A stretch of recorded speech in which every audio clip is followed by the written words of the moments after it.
नमस्कार, स्वागत है आप सभी का। आप देख रहे हैं एनएमएफ न्यूज, आपके साथ मैं हूं नम्रता चौधरी। तस्वीर में आप देख रहे हैं खेसारी लाल यादव को, जो सुपरस्टार हैं। लेकिन एक कहावत बड़ी पुरानी है और वो ये कि शीर्ष पर पहुंचना आसान है, वहां पर बने रहना मुश्किल है। अब सफलता तो खेसारी लाल यादव को मिल गई, लेकिन उनका वास्तविक चेहरा क्या है, वो उनके राजनीति में आने और खासकर छपरा से चुनाव लड़ने के दौरान ही सामने आया। कभी राम मंदिर पर गाने वाले खेसारी लाल यादव को राम मंदिर चुभ रहा है, ये तो आपने देख ही लिया होगा, सुन ही लिया होगा। बार बार उस बयान को आपको पहुंचाना, करोड़ों हिंदुओं की भावनाओं को आहत करना ठीक नहीं। लेकिन खेसारी लाल यादव ने इन चुनावों में जितनी अपनी फजीहत कराई है, कहना गलत नहीं होगा कि उन्हें लगा होगा ऐसा कि भाई एक विचारधारा पर अब चलना है, लेकिन ये उनके कितने विरोध में जा रही है और आम जनता पर इसका किस कदर असर पड़ रहा है, इस सोच से शायद वो परे हैं। वो राम मंदिर को लेकर सवाल उठा रही हैं, वो अस्पताल का हवाला दे रही हैं, उन्हें जवाब उन्हीं के जो समकक्ष लोग हैं वो दे रही हैं। देखिए, दल कोई भी हो सकता है, लेकिन उसी इंडस्ट्री से निकले हुए लोग, उसी जगह के लोग, एक वक्त पर जो कभी बहुत गलबैयां करते थे खेसारी के साथ, वो लोग जवाब दे रहे हैं खेसारी लाल यादव को कि ये क्या बोल गए सिर्फ वोट बैंक के लिए। हद तो तब हो गई जब एक इंटरव्यू में खेसारी लाल यादव ने अपराधियों के परिवार के बारे में सोचो ये तक बयान दे दिया। मतलब अपराधी किसी को मारे, पीटे, उसका गला काटे, लेकिन अगर वो जेल चला जाए, उसके खिलाफ बुलडोजर एक्शन हो जाए, या अगर वो पुलिस के ऊपर फायरिंग करे और उसका एनकाउंटर हो जाए, तो पहले उस अपराधी के परिवार के बारे में सोचे। ये कहना है खेसारी लाल यादव का एक इंटरव्यू में। निश्चित तौर पर खेसारी लाल यादव जिस तरीके की बयानबाजी कर रही हैं, लोग कंफ्यूज हो गए हैं कि जिस खेसारी को हम सुन रहे थे, अब तक देखते आ रहे थे, वो ऐसी बातें भी कर सकते हैं। और आप ये भी सोचकर चलिए कि अयोध्या के संत हो, काशी के संत हो, या भारत के तमाम साधु संत हो, खेसारी लाल यादव के लिए वो श्राप भरी भाषा का इस्तेमाल करें, श्राप दे रहे हैं। खेसारी लाल यादव पर साधु संत समाज बुरी तरीके से भड़का हुआ है। इसका अंदाजा आप इसी से लगा सकते हैं कि कोई उन्हें कठमुल्ला कह दे रहा है, कोई उन्हें यदमुल्ला कह दे रहा है, कोई कह रहा है कि वो मानसिक तौर पर बीमार है, कोई कह रहा है कि ये किस तरीके का बयान है जो खेसारी लाल यादव दे रहे हैं। और इसी तरीके से पूरा विवाद जब गरमाया तो खेसारी लाल यादव सफाई देने आए, और जब सफाई देने आए तो इसमें भी तंज कस गए। और तंज कसते हुए क्या बेवकूफी भरा बयान एक बार फिर उन्होंने दे दिया, आइए सुन लीजिए। अरे भाई, मेरे कहने का मतलब कि आप राम मंदिर को लेकर ही वोट मांगते हो तो मैं मस्जिद पर टिप्पणी क्यों करूं? मेरे कहने का मतलब कि राम मंदिर बनाना जरूरी है, बट क्या अस्पताल बनाना जरूरी नहीं है? हाँ? रोजी रोजगार जरूरी नहीं है? शिक्षा जरूरी नहीं है? रोजी रोजगार के लिए ट्रम्प को वोट करने जाएंगे हम कि आप ही को करेंगे? आप ही को किए हैं। मैं ये कह रहा हूं कि आप बनाइए, दुनिया में सारे हर जगह मंदिर बना दीजिए, लेकिन मंदिर से हमारे बच्चों का भविष्य तय हो जाएगा? मंदिर से अगर हमारे बच्चों का भविष्य तय होता है तो मैं चाहता हूं कि आप 200 मंदिर बिहार में बना डालिए, और आप एक बच्चे का भविष्य तय करके बता दीजिए और दिखा दीजिए कि आपने कितने बच्चों का भविष्य उस मंदिर से किया है। मुझे कोई दुख नहीं है और ना ही मुझे कोई तकलीफ है। मैं कह रहा हूं अब बनाओ। भगवान दिल में होता है, श्रद्धा में होता है, मंदिर में सिर्फ एक मूर्ति होती है। तो इसलिए मैं कह रहा हूं कि आप सब कुछ बनाओ, सिर्फ मंदिर क्यों बनाओगे? मतलब इस देश में सबसे आसान यही है, हिंदुओं को टारगेट कर दो तो मंदिरों को टारगेट कर दो। और बिल्कुल ठीक कहा निरहुआ ने कि जहां पर मंदिर था वहां पर मंदिर ही तो बनेगा। अगर किसी यूनिवर्सिटी को तोड़कर मंदिर बनवाया जाता तो आपकी बात को हम समझ लेते। और एक बड़ी दिलचस्प बात निरहुआ और कहते हुए नजर आई, जिसमें उन्होंने खेसारी लाल यादव से कहा कि आपके गाने कौन सा किसी को प्रोफेसर बनने पर मजबूर कर रहे हैं, या जो आप गाते हैं वो किसी को प्रोफेसर बना रहे हैं क्या? अच्छा, सिर्फ निरहुआ ही क्यों, आप देखिए ना, साधु संत का मैं शुरुआत से जिक्र कर रही हूं। साधु समाज भड़का हुआ है, मूर्खतापूर्ण बयान इसको बताया जा रहा है। और ये जो भाषा है ना, इसको लेकर खेसारी लाल यादव की जबरदस्त तरीके से ट्रोलिंग हो रही है। बिहार की आम जनता भी कंफ्यूज है कि मुद्दे तो और भी उठाए जा सकते थे, लेकिन राम मंदिर को बीच में लाना, इंडिया अलायंस की विचारधारा को आगे बढ़ाना, खेसारी लाल यादव से ये उम्मीद नहीं की जा सकती थी। अच्छा, खेसारी लाल यादव जब तक पवन सिंह के विवाद में कूद रहे थे तब तक भी दो खेमे बटे हुए थे, क्योंकि देखिए एक खेमा पवन सिंह के साथ है, समझ में आता है, लेकिन दूसरा खेमा तो था ना खेसारी लाल यादव के साथ, लेकिन वो खेमा राम मंदिर पर बट गया है। उनका कहना है कि कम से कम ये बयान हम खेसारी से एक्सपेक्ट नहीं कर सकते, और फिर कह रहे हैं कि ठीक है, अगर इतना ही प्रॉफिट हो रहा है मंदिर बनाने से तो 200 मंदिर बिहार में बनाकर दिखा दीजिए। आपको याद होगा अभी वृंदावन से हमने आपको एक और रिपोर्ट दिखाई थी। हमारे संवाददाता वृंदावन पहुंचे थे योगी के कामकाज को जानने के लिए आम जनता के बीच। पश्चिमी यूपी से आए एक लड़के से जब खेसारी लाल यादव के बयान को लेकर जिक्र हुआ तो उसने जवाब देते हुए जानते हैं क्या कहा था? उसने कहा था कि मंदिरों में तो योद्धा पैदा हो रही हैं, आप बताइए मस्जिदों में कौन पनप रही हैं। तो ये मंदिर मस्जिद का विवाद लगातार इसी तरीके से चलता रहा है, लेकिन खेसारी इस तरीके का बयान देंगे किसी को उम्मीद नहीं थी। आइए अब मुख्य खबर पर आते हैं, जिसमें मैंने आपसे कहा कि साधु संत समाज भड़का हुआ है। एक एक करके आप वो ट्वीट चला दीजिए। जैसे सबसे पहले हम बात कर लेते हैं जगत गुरु परमहंस आचार्य की, जिन्होंने कहा कि खेसारी लाल के गाने और फिल्में फुअड़ हैं। खेसारी कह सकते हैं कि मस्जिद को हटाकर विद्यालय या अस्पताल बनवा दो। अगर वो इतना बोल देंगे तो लोग खोपड़ी के सारे बाल नोच देंगे। ये सिर्फ सस्ती लोकप्रियता पाने का तरीका है। परमहंस आचार्य ने ये जवाब दिया है खेसारी लाल यादव को।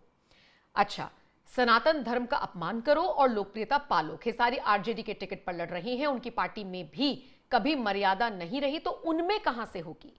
ये जगत गुरु परमहंस आचार्य ने कहा है और तंज कसा है खेसारी लाल यादव पर। अब अगर बात करें हनुमानगढ़ी के देवाशाचार्य महाराज की, तो उन्होंने कहा खेसारी लाल यादव का बयान मूर्खतापूर्ण है। भारत सनातन धर्म का देश है, भगवान राम सनातन की आत्मा है। खेसारी लाल के बयान से साबित होता है कि कुछ चंद वोटों के लिए और चंद लोगों को खुश करने के लिए उन्होंने ये बयान दे दिया। देवाशाचार्य महाराज इसी तरीके से खेसारी लाल यादव पर तंज कसते हुए नजर आए, जिसमें कि उन्होंने आगे कहा कि इनको सबसे पहले अपने घर में पूछना चाहिए कि क्या राम मंदिर की आवश्यकता थी। इनके घर वाले भी यही बयान देंगे कि आवश्यकता थी। अच्छा, इन सब के अलावा भी हम देख रहे हैं, अब जैसे देखिए देवाशाचार्य महाराज ने भी कह दिया कि खेसारी अधार्मिक व्यक्ति हैं, कठमुल्ला हैं, ये शब्द का इस्तेमाल किया गया है। खेसारी का धर्म से कोई लेना देना नहीं है, उनकी फिल्मों के गाने भी उनकी तरह अधार्मिक हैं, वो मूर्ख हैं। इसी तरीके से ये बयानबाजी हो रही है। अगर आप एक और संत का जिक्र करेंगे, अगर मैं जिक्र करूं सीताराम दास महाराज का, जो कि अयोध्या के संत हैं, तो उन्होंने तो ये तक कह दिया कि खेसारी लाल मानसिक रोग से पीड़ित हैं, ज्ञान से उनका कोई लेना देना नहीं है। जिस पार्टी से वो चुनाव लड़ रहे हैं वो हमेशा ही सनातन विरोधी रही है, यानी आरजेडी की छवि तो पहले से खराब है। और अब खेसारी को जब छपरा से आरजेडी ने टिकट दिया तो इस पर भी तंज कसते हुए अब साधु संत समाज नजर आ रहा है।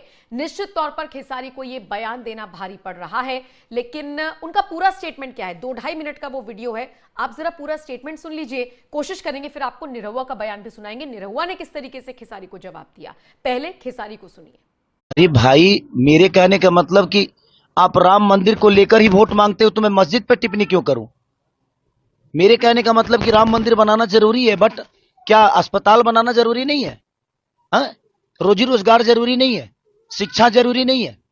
रोजी रोजगार के लिए ट्रम्प को वोट करने जाएंगे हम कि आप ही को करेंगे? आप ही को किए हैं।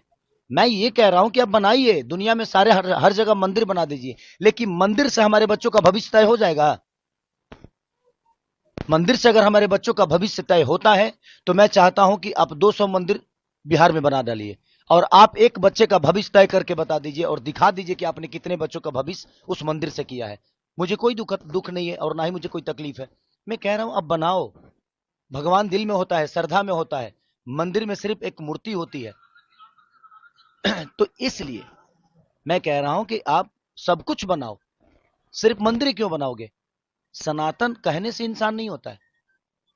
हमारे दिनेश भैया कह रहे हैं कि मैं यदुमुल्ला हो गया, मैं यादव कुल का आदमी हूं ही नहीं।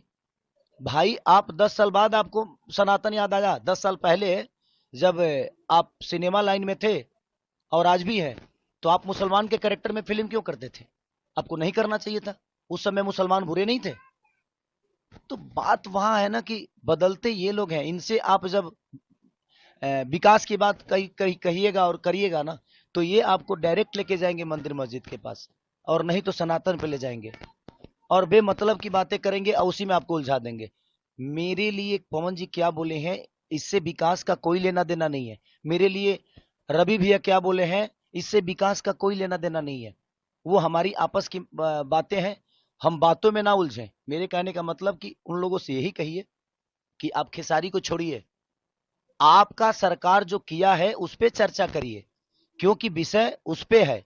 खेसारी से ना कुछ बिगड़ने वाला है और ना ही कुछ बनने वाला है। हमारा आपका बात विचार है, हम आपको चुभ रहे हैं तो हम बाद में फरियाद लेंगे, लेकिन हमारे बात विचार में आप मुद्दे से क्यों भटक रहे हैं? आप एक खेसारी को लेकर आप लोग सारे के सारे ट्रोल कर रहे हैं। माने ये छपरा लग रहा है जे इंटरनेशनल चुनाव बन गया है। पूरे बिहार में चुनाव हो रहा है लेकिन पूरे हिंदुस्तान में सिर्फ छपरा दिख रहा है। भाई क्यों? क्योंकि इनकी टिप्पणी बहुत हार्ड हो रही है खेसारी पे। बट मैं डरता किसी से नहीं हूं, क्योंकि मुझे बनाने में जनता का सबसे बड़ा योगदान है। मैं खुद को बनाया जनता के बदौलत, मैं अपने बदौलत कुछ नहीं हूं। मैं आज भी जीरो हूं और राजनीति का ये पता नहीं है, बट जिनको पता है उनसे सलाह लेकर छपरा को बेहतर तो बना सकता हूं। वो कह रहे हैं हमारे दिनेश भैया कि यार हम सांसद बन के कुछ नहीं कर पाए तो तुम विधायक बन के क्या कर पाओगे? भाई वो प्रधानमंत्री भी बन जाएंगे तो कुछ नहीं कर पाएंगे। करने वालों के लिए काम होता है, नहीं करने वालों के पास कोई काम नहीं है।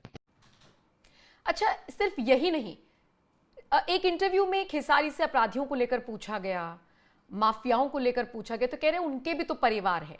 आप अगर किसी को जेल में डाल रहे हो, किसी अपराधी को, तो उसके परिवार के बारे में भी तो सोचो।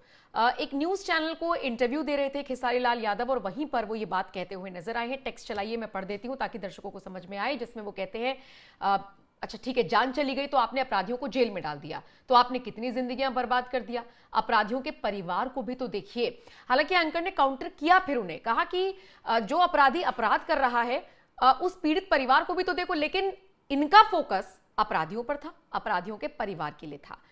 हालांकि अभी खबर आई है कि एक जनसभा में गए हुए थे खेसारी के पिता और वहां पे उनकी पॉकेट कट गई। तो अब लोग इनसे सवाल पूछ रहे हैं कि आपके पिताजी की पॉकेट जिसने मारी होगी या जो इस तरीके के अपराध करते हैं, तो फिर क्या करें उनके साथ भी, उनके परिवार के बारे में भी सोचें। मतलब ये जो जिस तरीके से चीजों को बढ़ावा दिया गया है खेसारी की तरफ से, और प्लस राम मंदिर के विरोध में जो बयान दिया, उसने खेसारी को पूरी तरीके से निशाने पर ला दिया है। निरहुआ ने कैसे जवाब दिया है खेसारी लाल यादव को, मुझे लगता है कि आपको अब वो देखना चाहिए, वो सुनना चाहिए। मैं आपको निरहुआ के बयान के साथ ही छोड़कर जा रही हूं। बाकी खबरों के लिए आप एनएमएफ न्यूज की वेबसाइट www.newsnmf.com पर जा सकते हैं और वहां पर बाकी अपडेट्स ले सकते हैं। फिलहाल निरहुआ को सुनिए और फिर बताइए इस खबर पर आपकी राय क्या है। अच्छा ठीक है, एकदम आप लोग शांति से सुनिए, और वो भी छोटे भाई हैं, उनको शांति से समझाइए। अब उनको क्या हो गया है, किस वजह से वो राम मंदिर के पीछे इतना पड़े, हम लोग को पता नहीं। पर उनसे खाली 2 सवाल पूछिएगा आप लोग कि भाई तुम्हारा गाना सुन के कोई प्रोफेसर बन जाएगा? फिर भी गाना गाते हो ना। तुम्हारे फिल्म को देखने से कोई प्रोफेसर बन जाएगा? फिर भी फिल्म बनाते हो ना। सिनेमा घर जिसमें फिल्म चलाया जाता है तो उसमें फिल्म देख के कोई प्रोफेसर बन जाएगा, लेकिन सिनेमा घर है ना। हर संस्थान का अपना अलग विषय, अलग काम है। तो जहाँ पे लोग पढ़ के प्रोफेसर बनते हैं वो विद्यालय भी है, वो यूनिवर्सिटी भी है। ये राम मंदिर के पीछे क्यों पड़ा है हमको समझ में ही नहीं आ रहा। आप लोग एक बार उससे पूछिए, आप लोग एक बार खूब शांति से उसको प्यार से पूछिए कि भैया यहाँ एयरपोर्ट है तो क्या चाहते हो, एयरपोर्ट को तोड़ के और कॉलेज बना दें? जहाँ मंदिर टूटा तो मंदिर ही बना, उसमें तुमको क्या दिक्कत है? अगर हम किसी यूनिवर्सिटी टूटी होती वहाँ मंदिर बनाते तो आपकी ये बात हमको समझ में आती कि आप जो सवाल कर रहे हो वो सही है कि पहले यहाँ यूनिवर्सिटी थी, आपने मंदिर क्यों बनाया? यूनिवर्सिटी में पढ़ के लोग प्रोफेसर बनते हैं। पर जब वो राम मंदिर ही था और फिर वो राम मंदिर ही बना तो इनके सवाल का मतलब क्या है, आप लोग जरा उनसे पूछिएगा।